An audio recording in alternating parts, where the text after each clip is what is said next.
सुप्रभात। जीवात्मा के कितने शरीर? जीवात्मा के कितने शरीर? कारण सूक्ष्म और स्थूल 3 है। कारण शरीर प्रकृति रूप से सबका समान। सूक्ष्म शरीर 18 तत्वों की सृष्टि के आदि से में मिलता है और जब तक मुक्ति या प्रलय ना हो तब तक रहता है। ये 18 तत्व प्रत्येक प्राणी में विद्यमान रहते हैं। 5 ज्ञानेंद्रियां, 5 कर्मेंद्रियां, 5 तन्मात्राएं, 1 मन, 1 अहंकार और 1 बुद्धि। तो किन्हीं प्राणियों में भले ही गोरख ना हो पर इंद्रियां रहती हैं। जैसे सांप के पैर नहीं होते पर 5 कर्मेंद्रियां होती हैं। आत्मा के शरीर में 4 अवस्थाएं होती हैं। एक जागृत, दूसरी निद्रा स्वप्न, तीसरी सुषुप्ति और चतुर्थ तुरीय जो कि समाधि अवस्था है। इसी प्रकार 5 कोश होते हैं, अन्न में, प्राण में, मनो में, विज्ञान में तथा आनंद में। सब जीवात्मा समान हैं। स्वरूप व स्वभाव से कोई भेद नहीं। भेद का कारण न्यूनाधिक ज्ञान विज्ञान और संस्कार व कर्म है।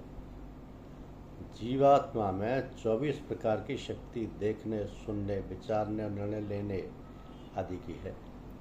तो जीवात्मा मुक्ति में ईश्वर प्रदत्त ज्ञान से आनंद लेता है। जीवात्मा नए कर्मों को करने और किए कर्मों का फल पाने के लिए शरीर धारण करता है।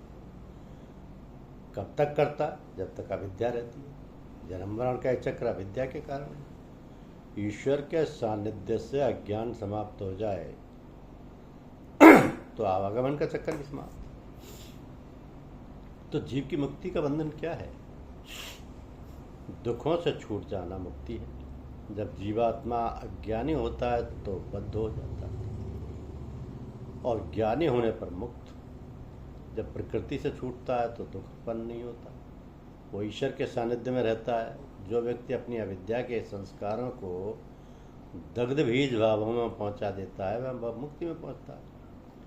बचे हुए शेष कर्मों के फल को मुक्ति के बाद फिर मनुष्य योनि को भोग प्राप्त होता है।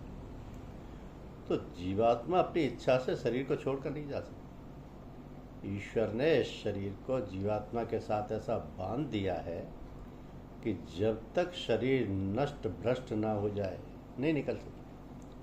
प्रलय में बद्ध जीवात्मा मूर्छित अवस्था या बेहोशी की अवस्था में भी रहती है और मुक्त जीवात्मा आनंद में रहती है। तो एक बहुत बड़ी भ्रांति है कि लोग शरीर को ही कर्ता मानते हैं, पर नहीं।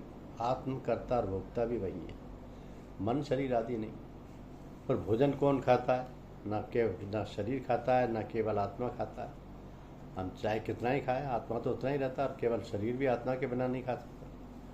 तो जिस शरीर में जीवात्मा है वह अपने उस शरीर की रक्षा के लिए अपने शरीर को खिलाता है, पर सुख दुख की अनुभूति जीवात्मा करता है।